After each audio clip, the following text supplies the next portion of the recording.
네, 4월 16일 목요일 브리핑 시작하겠습니다. 먼저 해외 지수부터 체크를 하면 어제 나스닥이 1.59% 올랐고 S&P 500이 0.8% 올랐어요. 근데 중요한 거는 어제 나스닥이든 S&P 500이든 두 양대 지수 모두 역사적 신고가를 경신을 했습니다. 여기서 여러분들이 얻을 수 있는 통찰이 뭘까요? 주식시장에서 위기는 엄청난 기회다. 라는 거를 꼭 피드백을 하셔야 됩니다. 나스닥이 여기서 꺾이니까 사람들이 AI 버블 터졌다. 이제 끝났다. AI 버블 때문에 다 망할 거다. 했던 게 엊그제인데 역사적 신고가를 그대로 경신을 해버렸어요. 주식 경험이 없으신 분들은 지금 이 차트 형태가 아주 많은 것들을 내포하고 있으니까 꼭 공부를 하셔야 됩니다. 그리고 우리나라 시장 지수 체크를 하면 코스피가 2.21%, 코스닥이 0.91% 기록을 했습니다. 우리나라 시장도 신고가를 계속해서 경신을 도전을 하려는 그런 모습이죠. 그래서 코스피나 코스닥도 조금만 더 올라가면 역사적 신고가를 계속 경신을 할 수 있기 때문에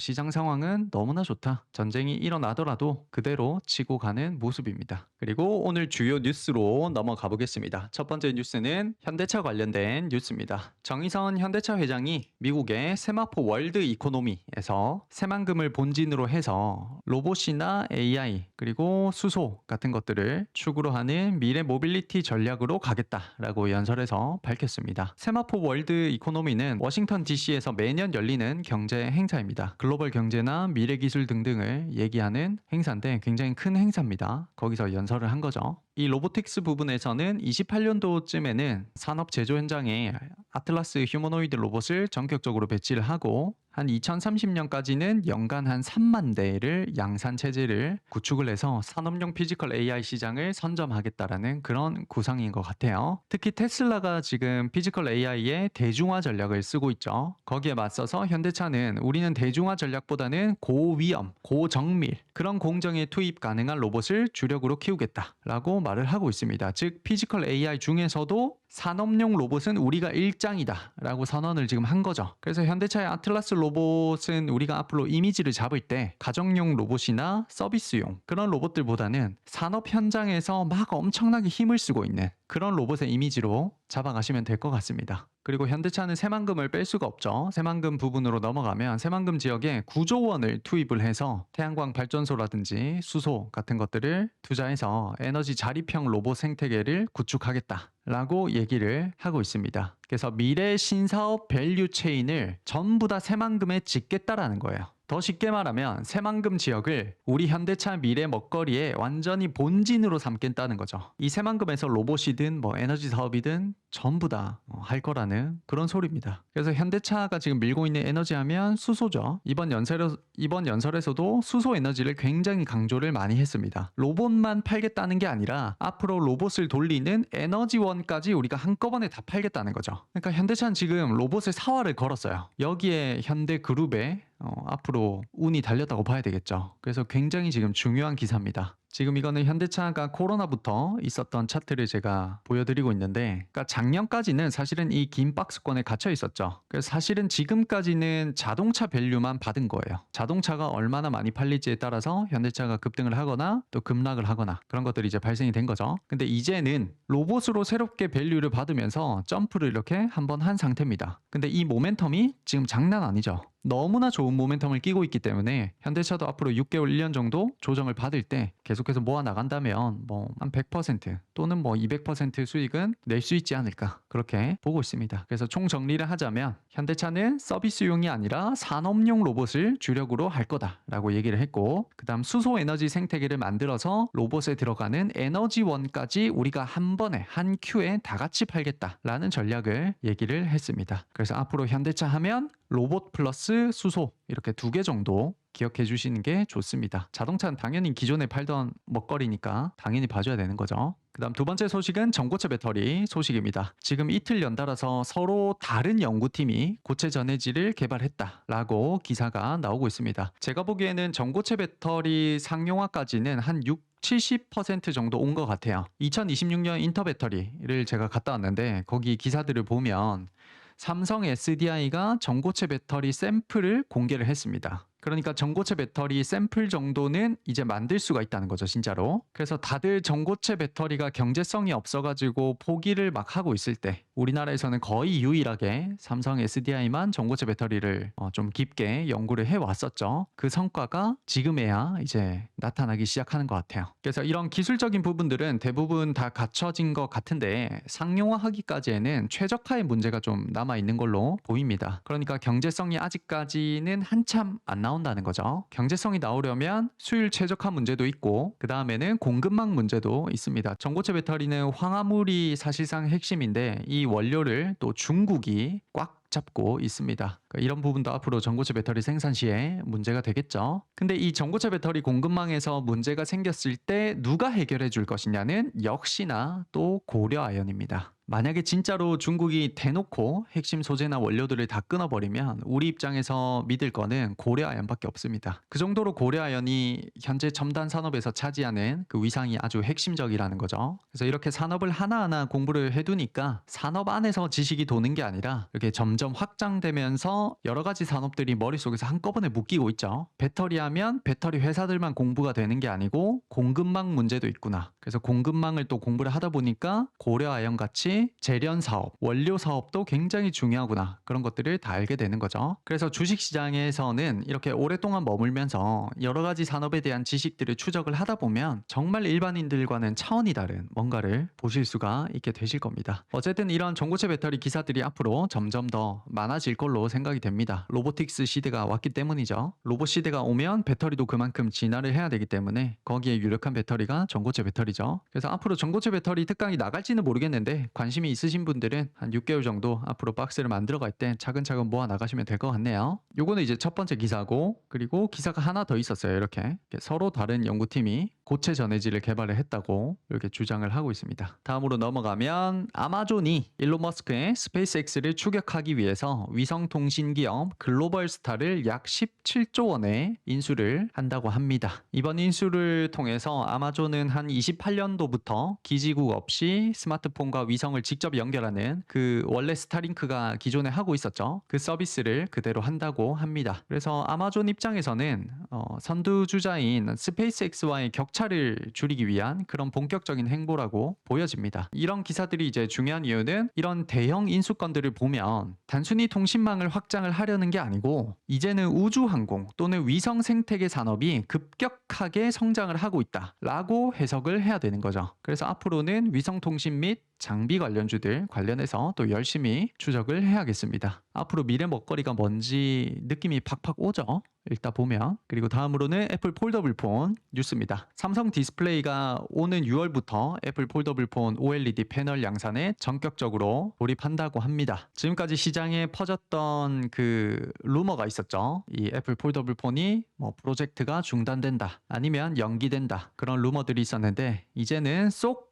들어갔습니다. 그래서 이제부터는 그냥 애플 폴더블 폰 무조건 나온다, 이렇게 보시면 되겠습니다. 최근 연말까지는 한 850만 대 규모의 대량 양산을 한다고 하네요. 최종 확정입니다. 일단 중요한 점은 우리가 특강에서 미리 살펴봤듯이 삼성 디스플레이가 이 디스플레이 쪽 독점 계약을 할 가능성이 높다라고 미리 공부를 했는데, 여기서 더 나아가서 핵심은 삼성 디스플레이가 만약에 진짜로 애플이랑 계약을 독점적으로 한다면 나머지 소재 부품 관련도 사실상 한국 기업들이랑 계약할 가능성이 매우 높다라는 거였어요. 삼성전자가 폴더블 폰을 한 5, 6년간 계속해서 출시를 하면서 데이터를 많이 쌓았죠. 그래서 삼성전자 디스플레이랑 궁합이 잘 맞는 소재 부품들이 사실상 이미 다 결정이 돼 있는 상태예요. 그래서 애플이 삼성 디스플레이를 선택을 한다라는 건 나머지 소재 부품 쪽에서도 실패 확률을 딱 줄이기 위해서 원래 궁합이 검증된 한국 기업들을 선택할 수밖에 없다라는 그런 논리였습니다. 그 논리들이 지금 그대로 맞아 떨어지고 있는 상황입니다. 그렇기 때문에 파이넴텍이나 덕산네오룩스, BH, LG이노텍 등등이 주가가 계속해서 올라가고 있는 거죠. 오늘 BH는 특별히 더 강하게 상승을 했는데 이런 기사들이 있었습니다. BH가 이제 SK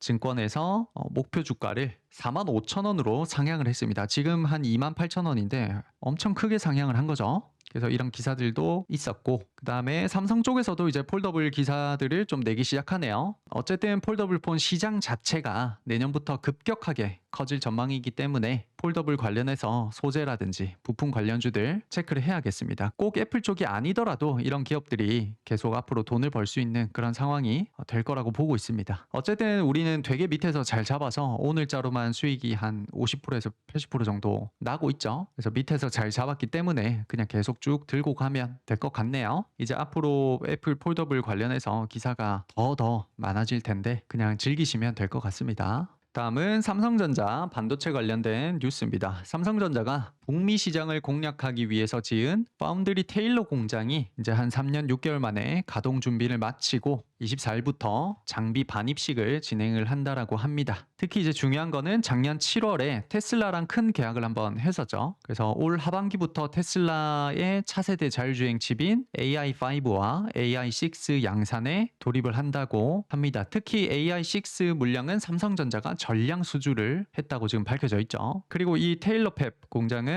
2나노 공장입니다. 지금 TSMC 미국 공장이 4나노죠. 그래서 TSMC 공장보다 좀 더 앞서 있는 2나노 공정을 여기에 도입을 해서 엔비디아나 테슬라 같이 빅테크들의 수주 물량을 빠르게 확보할 그런 계획으로 보입니다. 만약에 이렇게 가동이 잘 되면 흑자 전환을 한번 기대를 해볼 수가 있겠죠. 지금까지는 파운드리 사업부가 TSMC한테 솔직히 많이 뺏겨가지고 적자를 좀 보고 있었는데 만약에 진짜 이렇게 일이 잘 풀리게 되면 파운드리 사업부도 완전히 턴어라운드 되는 그런 분위기로 갈 수가 있겠습니다. 만약에 진짜 그렇게 된다면 삼성전자 입장에서는 메모리 사업부에서 완전 지금 대박을 터뜨리고 파운드리에서도 흑자 전환이 되니까 삼성전자는 너무나 해피한 26년, 27년, 28년이 되겠죠. 그래서 한마디로 정리하자면 돈을 좀 못 벌었던 파운드리 사업까지 이제는 너무나 좋아지고 있다. 그래서 삼성은 너무나 해피하다. 그렇게 보시면 되겠습니다. 반도체 업황 자체가 너무나 좋죠. 다음으로는 종목 체크로 넘어가 보겠습니다. 삼성전자는 지금 영상을 찍고 있는 와중에도 계속해서 올라가고 있네요. SK하이닉스는 오늘 조금 쉬었고 그리고 반도체 부품 관련주들이 오늘 참 좋았죠. TCK나 CMTX, 코미코, 그다음에 미코, 그리고 TSE 등등 계속 올라가고 있습니다. 반도체는 너무너무 좋다 맞죠? 그리고 한양 디지텍이 지금 박스를 크게 깨지 않고 여기서 진행을 만약에 해준다면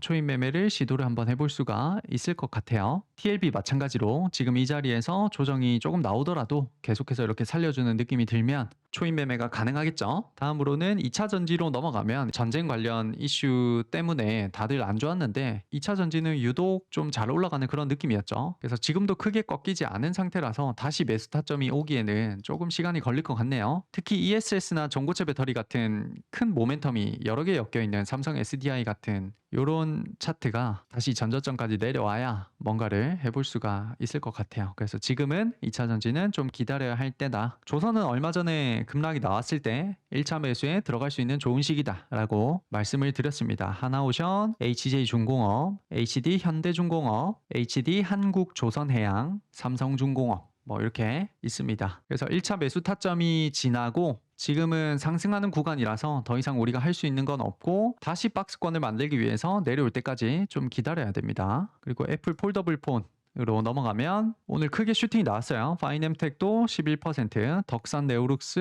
한 10%, 9%, BH가 특히 20%를 넘겼습니다. 근데 우리는 뭐 이런 쪽에서 너무나 잘 잡았으니까 지금 수익률이 한 50%에서 80% 넘어가고 있죠. 그래서 그냥 그대로 기분 좋게 가져가시면 될 것 같습니다. 여기서 꼭 여러분들이 피드백을 하셔야 되는 부분은 실제 애플 폴더블 폰 출시는 9월 달에 하는데 그러면 9월 다 돼가서 매수를 하면 되지 않느냐 라는 그런 전략이 실제 주식시장에서 얼마나 잘 안 먹히는지 꼭 피드백을 하셔야 됩니다. 왜 우리가 굳이 시간을 들여서 몇 개월 전부터 꾸준히 모아가고 있었는지 그게 시간이 지나면서 어떤 결과로 이어지고 있는지 시장 경험이 없으시면 없으실수록 더 피드백을 하셔야 됩니다. 그렇게 하면서 내가 모아가기를 어느 지점에서 계속해서 해나갈지 어느 정도의 시간을 투자를 해야 될지 그런 것들도 다 체크를 하셔야 되겠죠. 다음은 로봇 섹터입니다. 로봇은 작년에 크게 여기서 상승을 했었죠. 크게 상승을 하고 이제 1차 반등 시점이 좀 온 것 같아요. 그래서 로봇 섹터에 관심이 좀 많으신 분들은 감속기나 액추에이터 그런 쪽에서 대장 종목들을 위주로 체크를 해서 6개월 정도 보고 모아가시면 좋은 결과가 있을 것 같네요. 감속기 부분에서는 SPG 그리고 SBB테크가 있죠. 액추에이터는 로보티즈 같은 종목들이 있습니다. 지금 단기적으로 좀 올라와서 부담스럽다면 굳이 뭐 바로 들어갈 필요가 전혀 없죠. 이렇게 올랐다가 다시 내려오는 거 보고 그때 저점에서 다시 체크하면 되겠습니다. 원전도 오늘 상승을 많이 했어요. 한전기술, 두산에너빌리티, BHI, 우리기술 등등 오늘 반등이 좀 세게 나왔죠. 근데 오늘 상승은 사실은 큰 의미는 없고 앞으로 한 6개월에서 1년 정도 흐름이 훨씬 더 중요합니다. 그래서 저랑 같이 여기서 잘 잡아서 지금 가지고 계신 분들은 굳이 너무 빨리 매도하실 필요는 없고 시간이 좀 많이 필요하다 정도로만 알고 계시면 될 것 같네요. 매수할 수 있는 타점은 지금 계속 안 생기고 있죠. 좀 시간이 걸릴 것 같아요. 다음으로는 우주항공입니다. 스피어가 며칠 전에 급등을 한번 했었고 세아베스틸 지주도 지금 올라가고 있는 국면이죠. 이렇게 박스권을 이제 길게 만들어 갈 거라서